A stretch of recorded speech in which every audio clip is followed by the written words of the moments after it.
Do you know the best strategy to get your home sold for the most amount of money?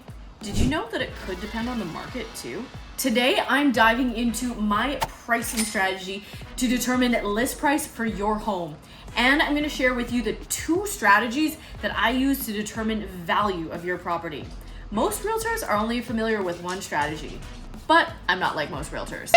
So stick around to the end, and I'll share my strategies to get you the most amount of money in your pocket.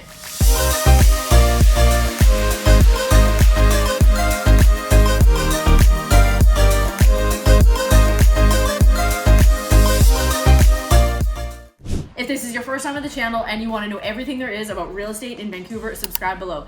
Tap the bell for notifications to be the first to hear what's going on in the current market here in Vancouver. My name is Megan Becker, local realtor. Myself and my team get calls every day from people looking to make this incredible city their home. So whether you're moving in 9 days or 90 days, give me a call, text, or email, and I'm excited to help you make moves in the best city in Canada. All right, let's play out the story here. So you need to sell your property. Likely the most important thing that's on your mind is what is the amount that you're going to get for the property, and what's the time frame that you're going to do it in, and how can you minimize the amount of inconveniences when you are making these moves here. And that's where I come in. So you need to move. One of the things that I want to do first is establish fair market value for your property. Then we're going to chat about that, and then we're going to determine a list price. And so the list price of the property can depend on a few factors. And one of the things that I look at is the market. So we'll take all of these things into consideration. Then we're going to talk about a couple different pricing strategies. The first pricing strategy here is to price really, really low. So we figure out fair market value and we price significantly underneath that. Why would you do that? Well, this can be very advantageous in a hot seller's market. So what we want to do is we're going to look at the price bands on realtor.ca and really figure out where people are going, and we want to put that into a price bracket where your property is going to absolutely shine. The second thing that needs to go in hand with this pricing strategy is a solid marketing strategy, because you can't just price something low and then hope people see it and they're really attracted by the price. The price is one thing, but the second piece is the marketing aspect. And so I work hand in hand with an incredible media team that we're going to make your property absolutely shine. I equate it to a dating profile. Nobody's gonna just swipe right on your property. It's going to catch their eye and make it stand out, and we're gonna capture that with long form video, short form video, with photography, all of the sources of media to get your home to stand out, because that's where people are going first, is online. So that's our first strategy, is to price really low, pair that with solid marketing, and get as many people in the door as possible. Typically what we would do in this situation, go to market on a Monday or Tuesday, let that property hit people's searches, and then what I like to do is a first open house on Thursday evening, get as many people that have seen the property in as we can, and then do open house Saturday and Sunday, and typically do offers on Tuesday or Monday. And what that does is it creates a lot of interest, it creates a lot of buzz, and gets a lot of people through the property. The second strategy, similar to the first, but in this case, we're going to determine that fair market value of your property, and then we're going to price it slightly below. So this is what I did earlier in this year. I sold a couple properties, and the strategy worked like to a T. I sat down with the sellers initially, and we talked about it, and I asked them, what's your number? What do you want? And they, in these handful of instances, they each gave me their number, and I said, okay, I think value realistically might be a little bit under that, just based on what comparables are saying in the market. But here's the plan. What I'm proposing is that in order to get you that desired number, we're gonna price here. So here was just under a price band in realtor.ca. So it goes up by every 50,000. So it'll be 600,000, 650, 700, 750, all the way up to $1 million there. So we wanted to price it at that price band. So we're essentially the best house in that price band there. And then fair market value was about here. Their number was slightly above that in these handful of instances here. And I said, this is our best chance because we want to attract as many people in. So we pair that with really strategic and really high quality marketing. And this works well in more of a balanced market. Or in the case of this year, it was early on in the spring and things had slowed down significantly over the winter. So we weren't really sure, things weren't picking up like a normal spring market. And so this was the strategy that I decided to use. And it worked very, very well in these handful of instances this year.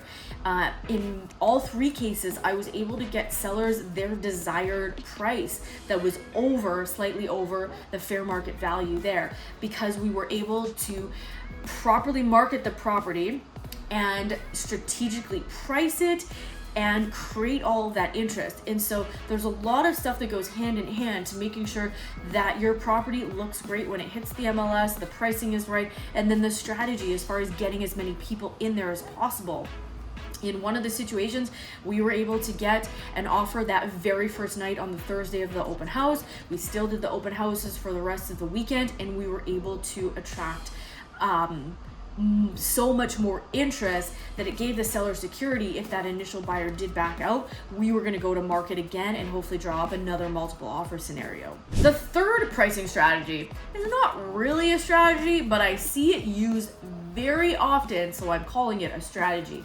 And it's pricing high and hoping for the best. It's not a strategy that I would ever recommend using. And the reason why some sellers like to do this and some realtors will just go along with it is because the flawed mindset is, let's price it high and we'll leave room for negotiation. So let's say your property fair market value, I'm expecting it to get valued or sold around $1 million, and you're really nervous about going to market at $899 or something like that. So you're like, well, let's go to market at 1.1 million. We'll leave room for negotiation. And what can happen in those situations is that now you're in a totally different price band. And instead of being the best in that price band, you're now the worst in that price band.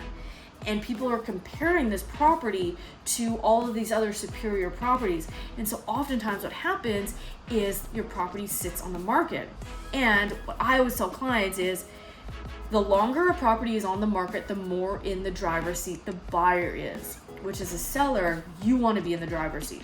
That's why you want to price competitively. Clients had asked me this when I had suggested pricing a little bit below their desired number and below fair market value. They're like, what if we get a list price offer? We don't want to take it.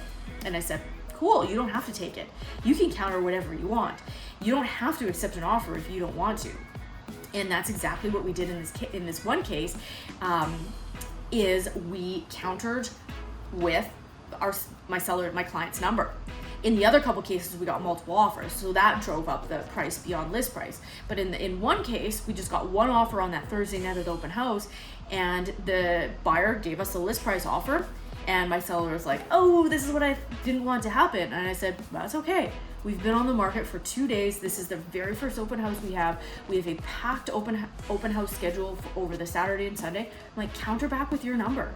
And that's what we did. We countered back with the seller's number that they desired, that they wanted. And I told the buyer or the buyer's agent, and I said, if you want us to accept this offer and tie up the property right now with going into a full weekend of open houses, you got to give us this number. And they came up and we agreed on my client's number because the buyers really wanted it. The property showed really well. It was a very desirable property. And so that is what can happen. It pays working with a realtor that understands the different strategies and understands the market and can mesh all of the two. So I'm curious, put it in the comments. What's been your experience like listing your property at fair market value or over or under, and what's the strategies that you've used with your realtors? So those are the three strategies, mainly two strategies that I use when I'm talking to clients, and pricing and marketing needs to go hand in hand. And that's one of the things that I'm very, very good at, is understanding the strategy to use based on the market, as well as pairing that with incredible marketing, like I said, that is going to make your property shine, because that's ultimately what you want. You want to be in the driver's seat. We want that property to be gone off the market as fast as possible to keep you in the driver's seat. We don't want to be chasing the market and continuing to have price reductions, because that puts the buyer more in the driver's seat in that situation. And my goal is, as your fiduciary, is to get you the most amount of money, the best terms with the least amount of inconvenience. Thanks so much for watching so far. I'm hoping you're getting value from this video, and if you are, I would so appreciate it if you would hit that like button and please subscribe. It tells YouTube that you're valuing the content and continues to encourage me to make more. So let's continue into the piece that you stuck around to the end for, is the 2 ways that I value properties. Most realtors are familiar with the first way, and that's to do a CMA, which stands for Comparative Market Analysis. And this is what, if you've got flyers in your mailbox, a free market analysis or a free home evaluation, this is what the realtor is doing. They are going on the MLS system and they're pulling up all of the recent comparables and the recent actives, and they're deriving value based on what's going on in the market. What have similar properties sold for? We can adjust. Okay, this was a very similar property, but it was a little larger in square footage, so we can adjust. So based on that, your property is worth X. And that's, a standard comparative market analysis. But what if you have a property that there aren't really direct comparables? You have a very unique property, and I've been in this situation multiple times. And so the second way to value property is a cost analysis. And this is actually very similar to how realtors value commercial properties. So we want to take a look at all of the components of the property. So I'll use this property that I sold last year, this time on the Sunshine Coast. It was a gorgeous oceanfront property, and it had an original bungalow that was built in the 1950s. It was a 1-bedroom plus den, gorgeous ocean views, and clients actually built a large coach home in the back, and it had 2 suites in it. And so part of valuing this property was looking at the property as a whole. There weren't direct comparables. There were comparables that were oceanfront, or there were comparables to just the original bungalow, the cottage bungalow, or there were comparables that had 2 dwellings on the property, but they weren't the similar size or similar condition. And so in that case, we broke the property down into its individual components and assigned a value there, and that's how we determined fair market value. And when it comes to valuing multiplex properties here in Vancouver, this is going to be a second component that is going to be very, very important, that your realtor understands, that we're not just looking at history of sales. Because these multiplex properties are going to go up in value, we want to know the potential and break it down for a cost analysis of what the property can actually be used for. So the take-home message here is to make sure that you have a savvy realtor. That one is pretty that understands how to really value your property, because you are paying us a lot of commission to ensure that you keep the most amount of money in your pocket. So you need to make sure that you are hiring the absolute best. So ask them these questions. So I hope you got value from this video. And if for whatever reason you don't decide to sell your property with me, I hope that it gives you insight and some hard questions to ask the realtor that you are working with, because I want to make sure, regardless if we work together or not, I hope we work together, but that you are a little bit more savvy from watching this video, so that you can keep the most amount of money and make sure that you get the ideal terms and conditions in your sale. Thanks so much for watching. I do hope you got value, and if you are considering making a move, I would love the opportunity to chat. All my info is in the description box below. Again, my name is Megan Becker, a local realtor here. My favorite thing to do is talk about Vancouver real estate and help you make moves. So please reach out. And until next time, it is fall here in Vancouver. I have actually never had bubble tea, and I'm gonna go meet a friend, and we're gonna go try bubble tea for the first time here.